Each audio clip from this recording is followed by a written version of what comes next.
ఇటీవల మృతి చెందిన రోహిత్ కుటుంబాన్ని ఆదుకోవాలని గిరిజన లంబాడీల ఐక్యవేదిక రాష్ట్ర అధ్యక్షులు డాక్టర్ రాజ్ కుమార్ జాదవ్ ప్రభుత్వాన్ని డిమాండ్ చేశారు. ఆదిలాబాద్ జిల్లా నార్నూర్ మండలం గంగాపూర్ గ్రామంలో రోహిత్ చిత్రపటానికి పూలమాలలు వేసి నివాళులర్పించారు. కుటుంబ సభ్యులను పరామర్శించి ప్రగాఢ సానుభూతి తెలిపారు. ₹1 కోటి ఎక్స్గ్రేషియా ప్రకటించడంతో పాటు ఒకరికి ప్రభుత్వ ఉద్యోగం ఇవ్వాలని అన్నారు. ఈ కార్యక్రమంలో లైవ్ రాష్ట్ర కార్యదర్శి రాథోడ్ సుధాకర్, రాష్ట్ర వింగ్ కార్యదర్శి నరహరి, ఉమ్మడి జిల్లా అధ్యక్షులు జాదవ్ వసంతరావు, ఉమ్మడి జిల్లా ఇన్ఛార్జ్ ఆడే సునీల్, సలహాదారుడు రాథోడ్ గణేష్, ఆదిలాబాద్ జిల్లా అధ్యక్షులు జాదవ్ మహేందర్ తదితరులు పాల్గొన్నారు.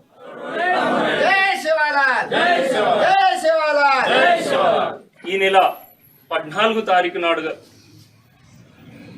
Institute of aeronautical engineer and sciences దుండిగల్లో ఉన్నటువంటి కళాశాలలో చదువుతున్నటువంటి ఒక గిరిజన పేద లంబాడా సామాజిక వర్గానికి సంబంధించిన ఒక యువకుడు అదృశ్యమై 14 నుంచి 2 రోజుల తర్వాత విగత ఒక శవంగా దొరికిన తర్వాత నుంచి కూడా ఇప్పటి వరకు ఎటువంటి వారి కుటుంబానికి న్యాయం జరగలేదు.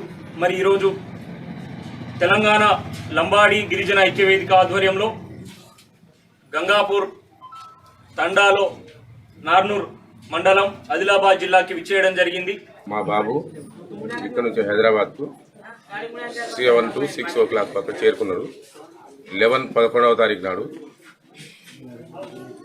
పిల్లలు మొత్తం కలిసి 8 మంది కలిసి దండుగల్ చెరువు దగ్గర తీసుకుపోయి కొట్టిన తర్వాత మళ్ళా రిటర్న్ హాస్టల్లో వదిలేశారు. వదిలిన తర్వాత 12th నాడు కూడా హాస్టల్లో రూమ్ రెంట్తో పిల్లలు ఉన్నారు, వాళ్ళతో సహా కూడా వచ్చి కొట్టిన తర్వాత 11వ తారీఖు నాడు